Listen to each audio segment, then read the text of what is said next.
Assalamualaikum warahmatullahi wabarakatuh. Apa kabar semuanya? Semoga selalu dalam keadaan sehat walafiat. Baik, kita pada kali ini akan mempresentasikan pertanyaan yang sebelumnya sudah diberikan. Jadi pertanyaan itu secara umum itu menanyakan perbedaan sistem saraf dan sistem endokrin. Izin memperkenalkan diri, nama saya Talita Azara Irsalina, dan kami semua dari kelompok 2.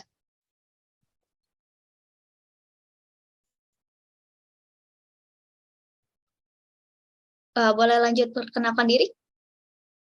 Nama saya Zulaika Rahmah. Nama saya Vanessa Sabila. Saya Anissa Cahaya.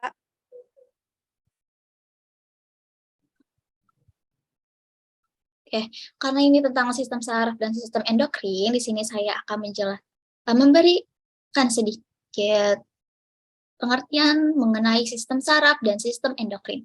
Jadi, sistem saraf dan sistem endokrin secara umum atau secara garis besar itu sama-sama mempunyai fungsi sebagai alat komunikasi dan bertanggung jawab atas aktivitas tubuh. Jadi, sama-sama sebagai pengendali aktivitas tubuh ya. Nah, pertanyaannya yaitu, what are three differences between the ways in which the endocrine system and the nervous system work?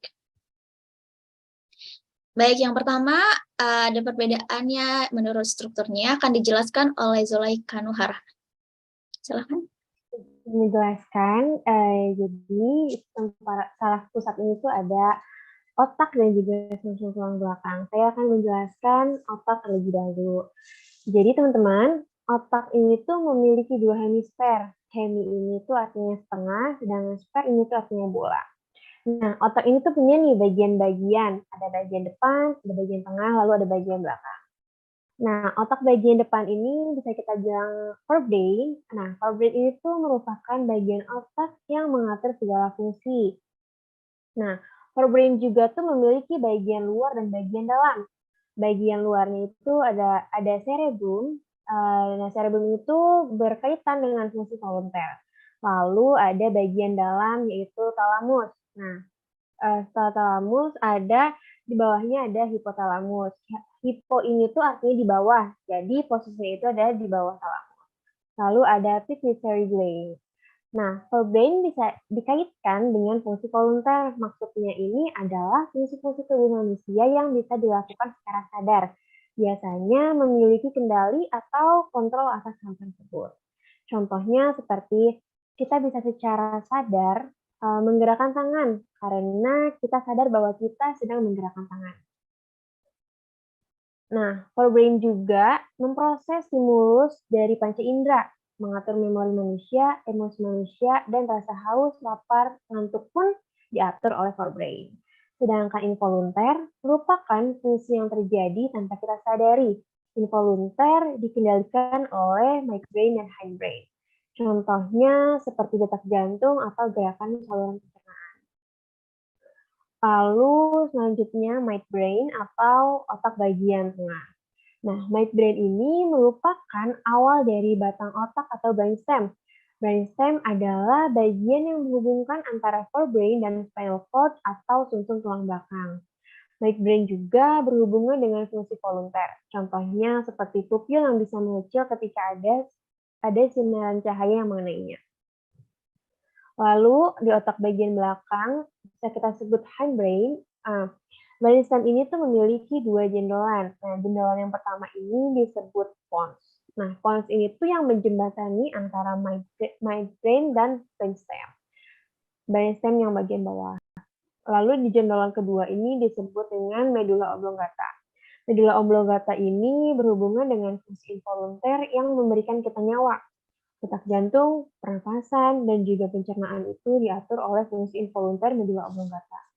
Lalu fungsi tambahannya yaitu yang berhubungan dengan refleks seperti batuk dan juga bersin. Lalu cerebellum ini tuh berhubungan dengan keseimbangan dan motor memori yang dilakukan oleh forebrain. Jadi fungsi dari cerebellum ini tuh kayak memberikan keseimbangan gitu loh. Jadi kalau misalnya ada orang yang mabuk dia tuh kan akan kehilangan keseimbangan, dan dia juga tuh akan sulit melakukan prosedur-prosedur motorik yang biasanya mudah dilakukan seperti berjalan. Ini karena kan cerebellumnya yang terpengaruhi. Lalu saya akan membahas sumsum tulang belakang. Nah, sumsum tulang belakang atau spinal cord atau bisa disebut juga dengan medulla spinalis adalah kumpulan serabut saraf yang berada di sepanjang tulang belakang yang membentang dari bagian bawah otak hingga ke punggung bagian bawah. Nah, kumpulan jaringan ini memang relatif kecil dengan berat hanya 35 gram dan diameter sekitar 1 cm. Meskipun berukuran kecil, organ tubuh ini tuh memegang peranan yang sangat vital di dalam sistem syaraf manusia. Jadi, bersama dengan otak, sumsum tulang belakang ini menjalankan sistem saraf pusat yang mengkoordinasikan aktivitas sehari-hari manusia. Seperti contohnya bergerak, merasakan sakit atau sensasi lainnya, seperti panas dan dingin, getaran, dan ketika kita terkena suatu benda tajam atau tumpul, hingga mengkontrol bagian fungsi tubuh seperti pernapasan, tekanan darah, atau detak jantung. Spinal cord dilindungi oleh tulang belakang. Nah, dalam tulang belakang itu tuh terdapat sumsum tulang belakang. Nah, tulang belakang ini tuh terletak memanjang di dalam rongga tulang belakang, mulai dari ruas tulang leher sampai ruas tulang pinggang kedua atau vertebrata lumbalis. Dari sumsum tulang belakang ini keluarlah serabut-serabut saraf yang kemudian memanjang ke seluruh tubuh. Serabut-serabut saraf yang terisi oleh neuron atau sel saraf yang kemudian memanjang ke seluruh tubuh. Nah, sumsum tulang belakang dan otak itu kan merupakan sistem syaraf pusat tubuh manusia. Jika otak berperan sebagai pengendali, sedangkan fungsi sumsum tulang belakang sebagai pusat untuk mengkoordinasi tindakan refleks tubuh yang tidak bergantung pada otak. Sumsum tulang belakang ini juga merupakan kumpulan dari serabut saraf yang dikelilingi oleh tulang cakram, tulang rawan, ligamen, dan otot untuk melindungi dari cedera dan guncangan akibat gerakan tubuh. Dalam menjang medulla spinalis ini juga dikelilingi oleh cairan cerebrospinal dan selaput membran atau meninges. Nah, selaput meninges ini tuh terdiri dari 3 lapisan. Yang pertama ini ada durameter. Nah, bagian yang terluar pada membran sumsum tulang belakang yang paling keras.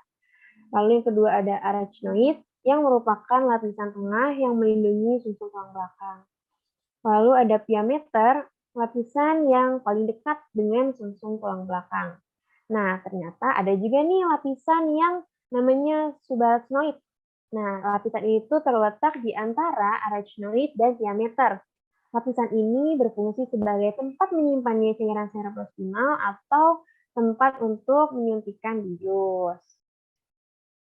Lalu, fungsi dari sumsum tulang belakang ini sendiri yang pertama, mengontrol sensasi dapat berupa sentuhan, tekanan, suhu panas atau dingin, dan juga rasa nyeri.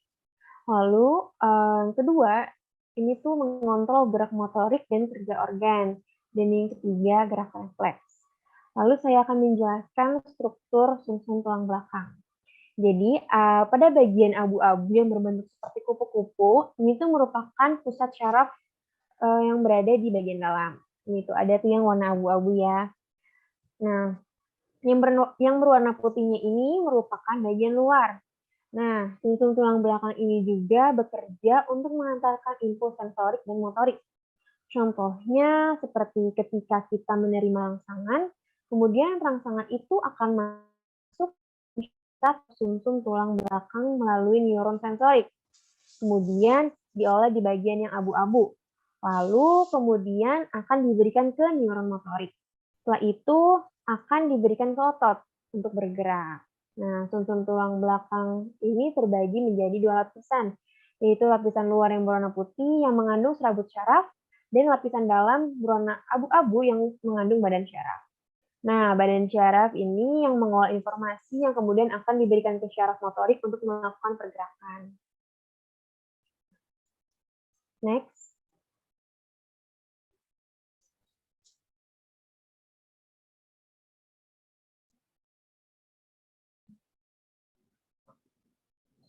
Jadi, jika dihitung, tulang tersebut itu terdiri dari 31 ruas yang disebut dengan vertebra atau tulang belakang. Nah, pada bagian yang paling bawah itu terdapat kumpulan syaraf yang menyerupai ekor yang disebut dengan cauda equinal. Jadi tulang belakang ini tuh relatif silinder dengan panjang sekitar 45 cm. Nah, yang tulang belakang ini tuh dibagi menjadi 5 bagian, yaitu yang pertama ada syaraf leher atau cervicalis. Nah, vertebrata cervicalis ini berjumlah 8 buah dan membentuk daerah tengkuk. Lalu yang kedua ada syaraf punggung atau vertebra thoracalis yang berjumlah 12 buah dan membentuk bagian belakang toraks atau dada. Lalu ada yang ketiga, ini ada syaraf pinggang atau bisa kita sebut vertebra lumbalis. Ini tuh berjumlah 5 buah dan membentuk daerah punggung. Dan yang keempat ada syaraf pinggul atau bisa kita sebut vertebra sacralis. Ini berjumlah 5 buah dan membentuk daerah sacrum. Dan yang paling bawah ini ada syaraf ekor atau vertebra coccygeus yang berjumlah 1 buah dan membentuk tulang punggung. Nah, sistem syaraf tepi atau sistem syaraf perifer ini tuh tersusun dari pasangan-pasangan syaraf kranial atau syaraf otak dan syaraf spinal atau syaraf sumsum tulang belakang. Syaraf-syaraf tersebut ini membawa impuls ke reseptor dan ke efektor. Berdasarkan arah impulsnya, sistem syaraf tepi dibagi menjadi sistem aferen dan sistem eferen. Sistem aferen ini mengandung sel saraf yang mengantarkan informasi dari reseptor ke sistem syaraf pusat. Sementara sistem eferen mengandung sel saraf yang menghantarkan informasi dari sistem syaraf pusat ke efektor. Sistem saraf tepi terdiri atas sistem syaraf sadar atau sosmatik dan sistem syaraf sadar atau otonom. Saya akan menjelaskan sistem syaraf sadar atau sosmatik. Jadi sistem ini tuh terdiri atas 12 pasang syaraf kranial yang tidak semuanya merupakan syaraf campuran dan 31 pasang syaraf spinal yang semuanya merupakan syaraf campuran. Sistem syaraf sosmatik mengandung syaraf eferen yang mengantarkan impuls dari sistem syaraf pusat ke jaringan otot rangka. Nah, semua syaraf sensorik akan masuk ke sumsum tulang belakang melalui sayap dorsal dan semua dendritnya berasal dari reseptor. Lalu yang kedua ada sistem saraf tak sadar atau otonom. Nah, otonom ini dibagi menjadi 2 jenis, yaitu sistem saraf simpatis dan sistem saraf parasimpatis. Nah, sistem saraf simpatis ini berasal dari segmen toraks dan lumbar sumsum tulang belakang. Sistem ini spontannya mempersiapkan tubuh untuk beraktivitas fisik berat dalam situasi darurat atau stres. Respon ini disebut dengan respon lawan atau reaksi. Lalu sistem syaraf parasimpatis ini berasal dari area kranial dan kepala. Sistem ini bekerja pada keadaan yang tenang atau santai, serta mendorong fungsi tubuh untuk beristirahat dan mencerna. Hal ini dapat memperlambat kerja tubuh yang telah dipercepat oleh saraf simpatis, seperti melambatnya denyut jantung. Lalu saya akan menjelaskan perbedaan antara sel neuron dan neurologia.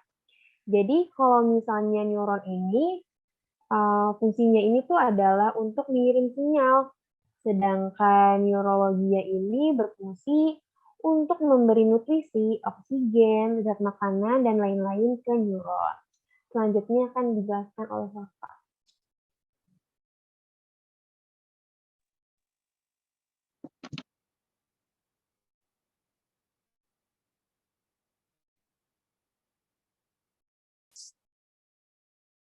Silahkan dilanjut, Bapak. Izin melanjutkan, sistem endokrin terdiri dari berbagai kelenjar, dan setiap kelenjar akan menghasilkan hormon yang berbeda-beda serta fungsinya yang berbeda-beda. Yang pertama yaitu kelenjar hipofisis atau pituitari. Kelenjar hipofisis merupakan kelenjar endokrin yang paling banyak menghasilkan hormon. Oleh karena itu, kelenjar hipofisis disebut juga master of gland. Kelenjar hipofisis terletak di bagian dasar hipotalamus. Kelenjar hipofisis terdiri dari dua lobus, yaitu lobus anterior dan posterior. Yang pertama, hipofisis lobus anterior menghasilkan beberapa hormon. Yang pertama yaitu hormon somatotropin atau growth hormone yang berfungsi mengendalikan pertumbuhan dan memperbanyak sel-sel tubuh. Yang kedua yaitu hormon tirotropin atau thyroid stimulating hormone. Fungsinya yaitu meningkatkan pertumbuhan dan perkembangan sel dan sel tiroid laju produksi tiroksin dan metabolisme sel. Yang ketiga yaitu hormon adrenokortikotropik yang berfungsi merangsang kelenjar korteks adrenal. Yang keempat itu hormon yang terbagi menjadi dua, yaitu FSH atau follicle stimulating hormone. Pada wanita, FSH berfungsi merangsang pertumbuhan folikel di dalam ovarium dan menyekresikan hormon estrogen. Pada pria, FSH berfungsi merangsang testis untuk memproduksi sperma. Yang kedua yaitu hormon LH atau luteinizing hormone. Pada wanita, LH bersama estrogen berfungsi merangsang ovulasi dan pembentukan progesteron oleh korpus luteum di dalam ovarium. Pada pria, LH berfungsi merangsang sel-sel interstisial pada testis untuk berkembang dan menghasilkan testosteron. Yang kedua yaitu kelenjar hipofisis lobus posterior yang menghasilkan dua hormon. Yang pertama yaitu ADH atau antidioterik hormone atau vasopressin yang berfungsi untuk menurunkan volume urin dan meningkatkan tekanan darah dengan cara mempersempit pembuluh darah. Yang kedua yaitu hormon oksitosin yang berfungsi merangsang kontraksi otot polos pada uterus saat proses persalinan. Kelenjar yang kedua yaitu kelenjar tiroid atau kelenjar gondok. Kelenjar tiroid terletak di bawah laring. Kelenjar ini terdiri atas folikel-folikel dalam dua lobus lateral. Hormon yang dihasilkan oleh kelenjar tiroid yaitu tiroksin dan triodotorin yang berfungsi untuk meningkatkan laju metabolisme sel dan merangsang konsumsi oksigen. Yang ketiga yaitu kelenjar paratiroid atau kelenjar anak gondok. Kelenjar paratiroid terletak pada permukaan belakang tiroid. Kelenjar ini terdiri atas 4 organ sebesar biji apel dan kelenjar paratiroid menghasilkan hormon atau paratiroid hormone. Fungsi hormon ini adalah merangsang aktivitas osteoklas atau sel penghancur tulang yang menyebabkan pengeluaran kalsium. Yang kedua fungsinya yaitu meningkatkan kadar kalsium dalam darah dengan cara merangsang reabsorpsi kalsium dari tubulus ginjal. Kelenjar yang keempat yaitu kelenjar anak ginjal atau adrenal. Kelenjar anak ginjal merupakan organ kecil yang terletak di bagian atas step ginjal. Kelenjar anak ginjal menghasilkan hormon yang pertama yaitu cuma satu, yaitu aldosteron yang berfungsi mengatur keseimbangan air dan elektrolit melalui pengendalian kadar natrium dan kalium dalam darah. Yang kelima yaitu kelenjar pankreas. Kelenjar pankreas merupakan organ berbentuk pipih yang terletak di bagian belakang bawah lambung. Pankreas tersusun dari sel-sel eksokrin dan sel-sel endokrin. Hormon yang dihasilkan oleh pankreas yang pertama yaitu glukagon yang berfungsi meningkatkan penguraian glikogen atau gula hati menjadi glukosa atau gula darah sehingga kadar gula darah meningkat. Hormon yang kedua yaitu insulin yang berfungsi mengubah gula darah atau glukosa menjadi glikogen atau gula hati sehingga kadar gula darah menurun. Fungsi yang kedua yaitu meningkatkan sintesis lemak dan protein. Hormon yang ketiga yaitu polipeptida pankreas. Melambat penyerapan makanan dengan cara memperkecil fluktuasi penyerapan. Kelenjar yang keenam yaitu kelenjar gonad. Pada wanita, kelenjar gonad menghasilkan dua hormon, hormon estrogen untuk menentukan ciri pertumbuhan kelamin sekunder dan hormon progesteron untuk menebalkan dan memperbaiki dinding uterus. Pada laki-laki menghasilkan satu hormon yaitu testosteron untuk menentukan ciri pertumbuhan kelamin sekunder. Dan yang terakhir yaitu kelenjar timus atau kacangan. Kelenjar yang terletak di bagian posterior toraks di atas jantung. Hormon yang dihasilkan yaitu ada dua. Yang pertama timosin dan timopoietin yang berfungsi merangsang perkembangan sel T atau limfosit T, yaitu sel penting dalam sistem imunitas. Sekian dari saya, yang akan dilanjutkan oleh Talita.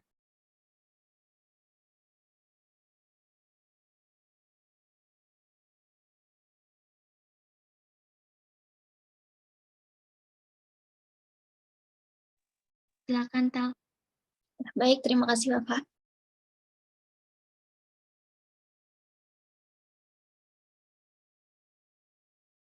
Baik, izin saya lanjutkan.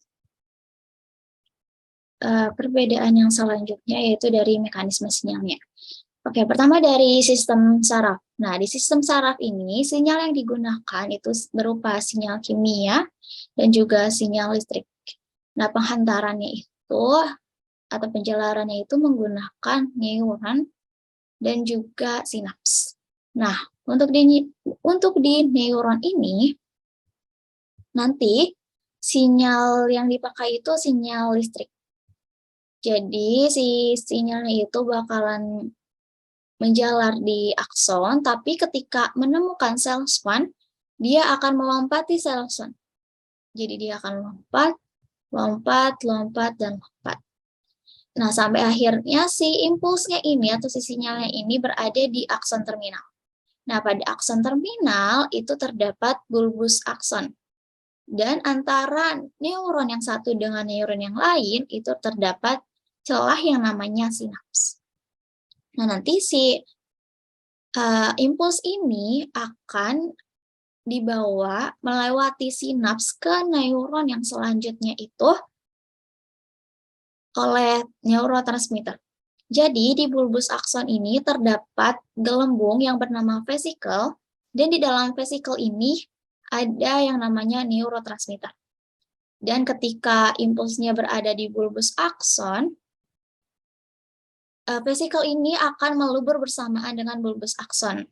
Jadi, si neurotransmitternya itu bisa berada di sinapsnya itu. Lalu, neurotransmitter akan menempel pada protein yang berada di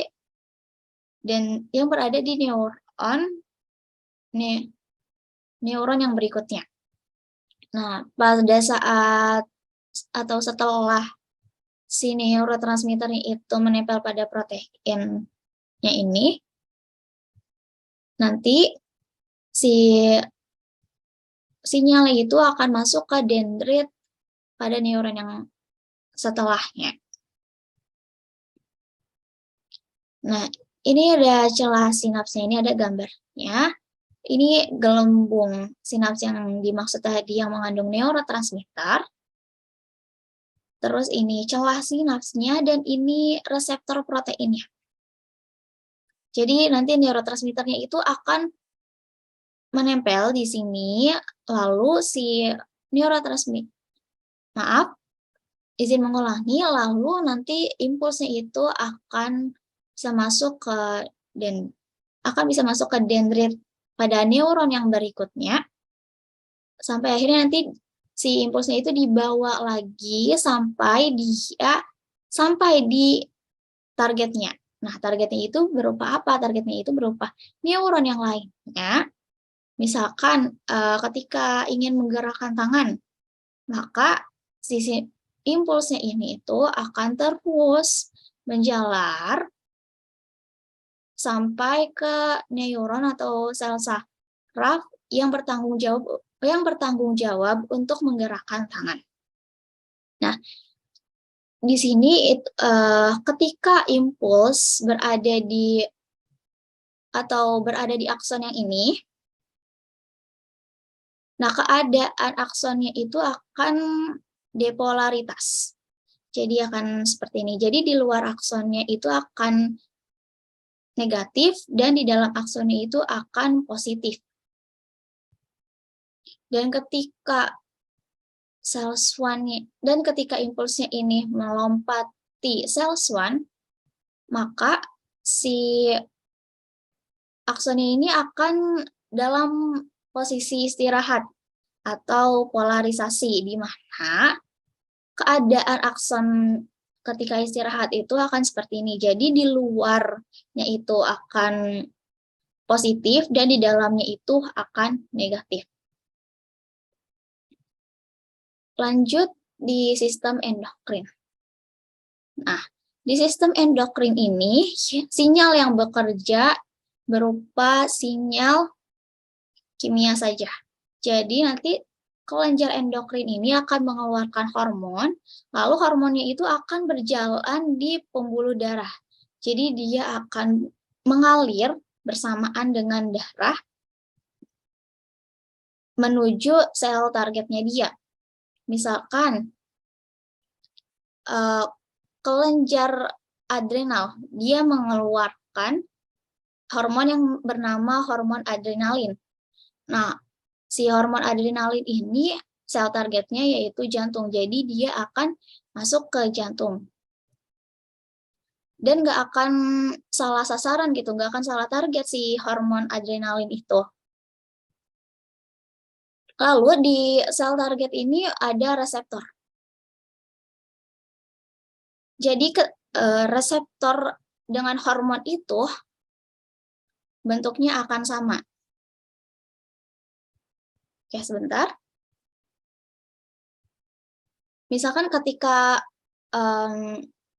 ini reseptornya berbentuk seperti ini, maka si hormonnya itu akan berbentuk persegi panjang sehingga dia menutupi di sini.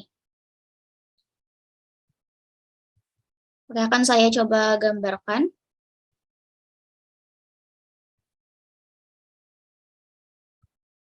Nah, misalkan ini si reseptor.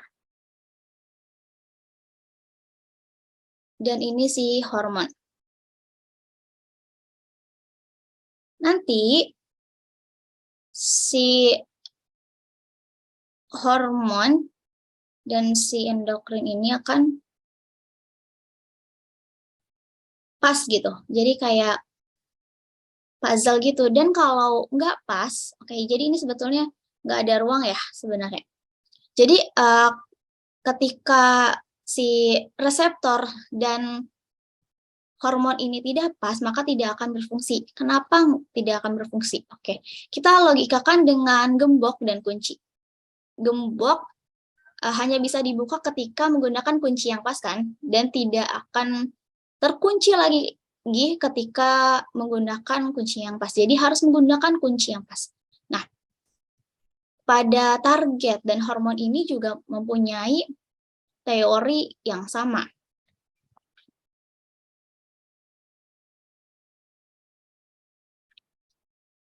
Jadi segitu saja penjelasan perbedaan berdasarkan sinyalnya, berdasarkan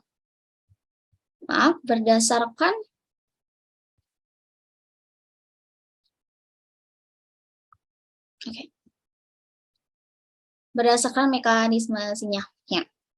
Selanjutnya akan dilanjutkan oleh Anissa Cahaya. Anissa Cahaya boleh langsung lanjutin aja.